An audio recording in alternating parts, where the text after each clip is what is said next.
Praise the lord. ప్రభువైన యేసుక్రీస్తు నామంలో యావత్ ప్రజానీకానికి అందరికి కూడా ప్రేమ వందనాలు, శుభాలు, దైవాశీర్వాదాలు. ప్రభునందు పిల్లరా, గడిచిన కొన్ని దినాల నుంచి మరి ఎన్నో రకాలుగా టీవీ న్యూస్ వారు అలాగనే మిగిలినటువంటి మతోన్మాదులు దైవజనుడు షాలేం రాజు గారి గురించి పలుకుతున్నటువంటి వ్యాఖ్యలన్నీ కూడా యావత్ ప్రజానీకం అంతా కూడా చూస్తూ ఉన్నారు, వింటూ ఉన్నారు. ఈ క్రమంలో మరి కొంతమంది మరి వారి స్థాయికి మించి మాట్లాడుతున్నటువంటి మాటలు, ప్రియా చౌదరి గారు కానివ్వండి, ఇంకొన్ని న్యూస్ ఛానల్స్ వారు కానివ్వండి, మతోన్మాదులు కానీ ఇలాగున ఎవరికి తగ్గట్లుగా వాళ్ళు వాళ్ళ స్థాయికి మించి మాట్లాడుతూ ఉన్నారు. ఒక గౌరవ పదం అయినటువంటి వ్యక్తిని, ఒక ఉన్నతమైనటువంటి స్థానంలో ఉన్నటువంటి దైవజనుడు యావత్ తెలుగు 2 రాష్ట్రాలు మాత్రమే కాదు, ప్రపంచవ్యాప్తముగా ఉన్నటువంటి క్రైస్తవ సమాజంలో గుర్తింపు పొందినటువంటి దైవజనుడు షాలేంరాజు గారు. షాలేంరాజు గారి యొక్క మాటల ద్వారా ఎంతోమంది ఆదరించబడుతూ, పురికొల్పబడుతూ, భక్తికి రేపబడుతూ ఉన్నారు. ఈరోజు చాలామంది అన్య జనాంగంలో నుంచి కూడా యేసు ప్రభు మార్గంలోనికి నడిపించబడుతూ ఉన్నారు. దీనిని బట్టి కొంతమంది అసూయ చేత, అక్కసు చేత దైవజనుడి మీద లేనిపోని అభాండాలు మోపుతూ ఉన్నారు. దైవజనుడిని ఏ విధంగానైనా సరే మరి ప్రజల మధ్యలో ఆయన మీద ఒక విధమైనటువంటి ద్వేషాన్ని కలిగించాలి అని పలు రకాలుగా ప్రయత్నిస్తూ ఉన్నారు. వాస్తవానికి వారు ఎన్ని రకాల ఆరోపణలు చేసినా కానీ అవన్నీ కూడా దేనికి పనికిరాని ఆరోపణలే. కొంతమంది దైవజనుడు షాలేంరాజు గారు భయపడుతూ ఉన్నారని, ఆయనని వెంబడిస్తున్నటువంటి వ్యక్తులతో మరి ఆయన మాట్లాడిస్తున్నాడు, ఆయన మాట్లాడట్లేదని. వాస్తవానికి ఆయన మాట్లాడాల్సినంత అవసరమేం లేదు. ఆయన పక్షాన మేము మాట్లాడుతూ ఉన్నాం. అయితే మాట్లాడుతున్నటువంటి మమ్మల్ని బట్టి కొంతమంది తోలనాడి మాట్లాడుతూ ఉన్నారు. మా ఆత్మీయ నాయకులు, దైవజనులు మాకు భక్తిని నేర్పినటువంటి ఆత్మీయ తండ్రి, ఒక కుమారుడికి తండ్రి ఎంతనో అంతకన్నా విలువైనటువంటి వాడు ఆత్మీయ నాయకుడు దైవజనుడు షాలేంరాజు గారు. ఎందుకనంటే మేము మా విషయంలో అంత పట్టింపు కలిగి ఉంటామో లేదో తెలియదు, కానీ మా విషయంలో దైవజనుడు మాత్రం చాలా పట్టింపు కలిగి ఉంటాడు. ఆయన మమ్మల్ని తన బిడ్డల కన్నా కూడా ఎక్కువగానే ప్రేమిస్తాడు. అలాంటి దైవజనుడి విషయంలో మతోన్మాదులు అలాగనే మిగిలినటువంటి వారు టీవీ ఛానల్స్ ఎలా పడితే అలా మాట్లాడుతూ ఉంటే మేము ఎలా చూస్తూ ఊరుకుంటాం? మేము ఊరుకుంటామా? ఈరోజు సంఘాలని ఉద్ధరించడానికి లేదా ప్రజల్ని ఏదో ఉద్ధరించడానికి వస్తున్నటువంటి మీకే ఇంత బాధ్యత, బరువు ఉంటే మరి మమ్మల్ని భక్తి జీవితంలో పురికొల్పినటువంటి నాయకులు, మాకు భక్తిని నేర్పినటువంటి నాయకులు, మా జీవితాలకు విలువలు నేర్పించినటువంటి నాయకులు, ఒకప్పుడు మా జీవితాలు దుర్భరమవుతున్నటువంటి పరిస్థితుల్లో మమ్మల్ని మా కుటుంబీకులే పక్కన పెట్టినటువంటి వేళ మమ్మల్ని చేరదీసి మా జీవితాలను తీర్చిదిద్దినటువంటి నాయకులు. అలాంటి దైవజనుల విషయంలో మేము స్పందించకపోతే ఎవరు స్పందిస్తారు? దండుపాలెం బ్యాచ్ అని ఒకడు, పేటీఎం బ్యాచ్ అని ఒకడు, ఇంకా రకరకాలుగా మాట్లాడుతూ ఉన్నారు. మీరు ఎన్ని రకాలుగా మాట్లాడినా ఇక్కడ ఎవరు దేనికి భయపడరు. ఉడత ఊపులకి ఎవ్వరూ భయపడరు. ఈరోజు చాలామంది ఆ దైవజనుడిని ఏమి చేయలేక, ఆయన ఏమి చేయలేక కొంతమంది మాట్లాడుతున్నటువంటి మాటలు చాలా హాస్యాస్పదంగా ఉన్నాయి.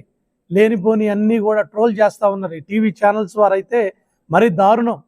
వాళ్ళ రేటింగ్ పెంచుకోవడానికి లేనిపోని వార్తలన్నిటినీ కూడా మరి ప్రచురణ చేస్తూ ఉన్నారు. టీవీ ఛానల్స్ ఉన్నటువంటి వారు వాస్తవాలని వెలికి తీసి వాటిని తెలియపరచాలి. లేని వార్తలు పుట్టించకూడదు.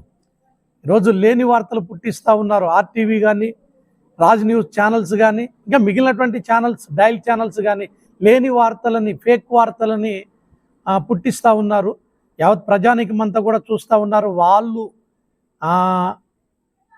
చెబుతున్నటువంటి మాటలు, వాళ్ళు చూపిస్తున్నటువంటి ఆ తమ్లైన్స్ ఏవి కూడా మీరు నమ్మడానికి వీల్లేదు, నమ్మొద్దు. ఎందుకంటే అవి ఏవి కూడా వాస్తవాలు కాదు.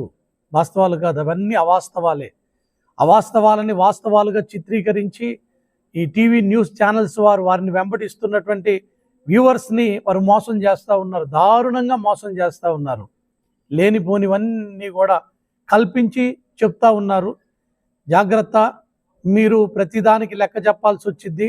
టీవీ ఛానల్స్ వారు ప్రజల మనోభావాల్ని దెబ్బతీస్తూ ఉన్నారు.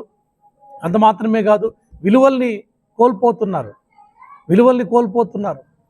చాలా నీచాతి నీచంగా ప్రవర్తిస్తూ ఉన్నారు. మీ అందరూ కూడా జాగ్రత్త పడాలి. ఎందుకనంటే లేని వార్తను పుట్టించేవాడు శాపగ్రస్తుడు అవుతాడని బైబిల్ గ్రంథం చెప్తుంది. ఈరోజు షాలేం రాజు గారి మీద లేనిపోని వార్తలన్నిటిని కూడా సృష్టిస్తూ ఉన్నారు.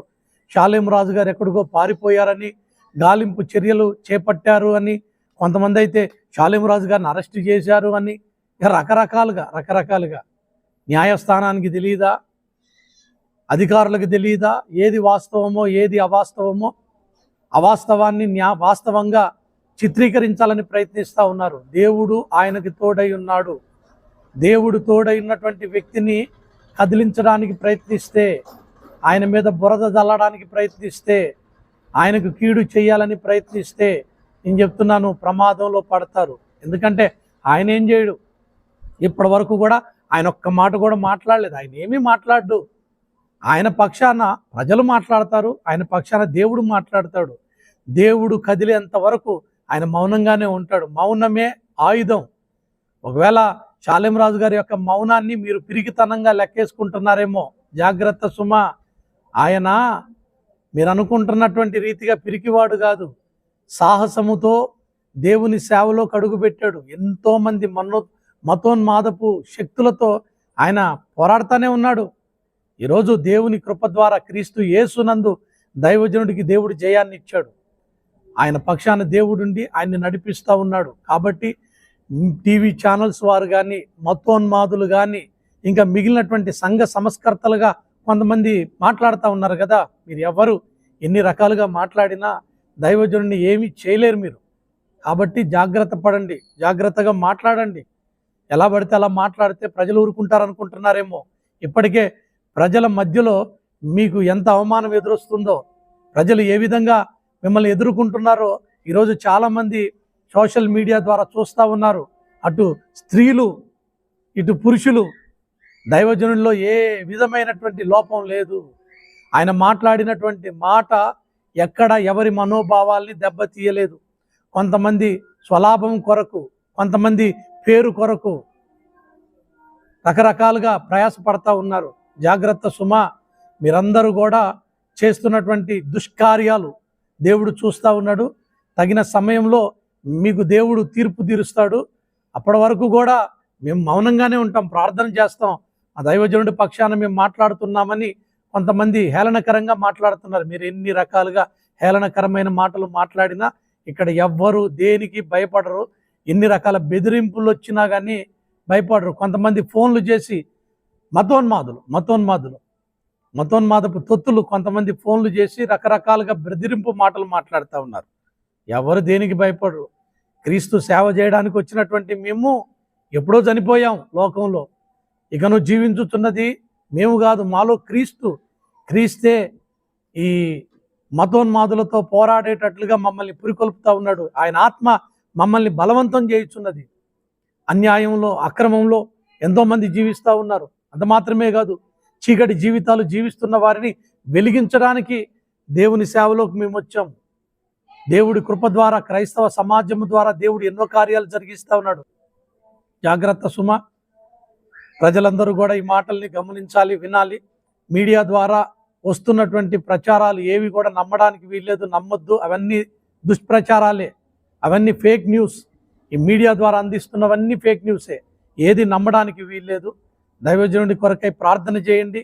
యావత్ క్రైస్తవ సమాజాలన్నీ కూడా దీనిని బట్టి మనందరం అర్థం చేసుకోవాలి. ఎందుకనంటే అబద్ధ అంత్యక్రీస్తు ఏ విధంగా క్రైస్తవులని హింసిస్తాడో ఇప్పుడే మనకు అర్థమవుతుంది. ఈ మతోన్మాదులు ఏ విధంగా క్రైస్తవ్యాన్ని దూషిస్తున్నారో, ద్వేషిస్తున్నారో మనందరం వింటానే ఉన్నాం, చూస్తూనే ఉన్నాం. వీటన్నిటి విషయమే ప్రతి ఒక్కరూ కూడా పోరాడాలి, ప్రార్థించాలి. అంతిమ జయం దేవుడు తన దాసులకు అనుగ్రహిస్తాడు.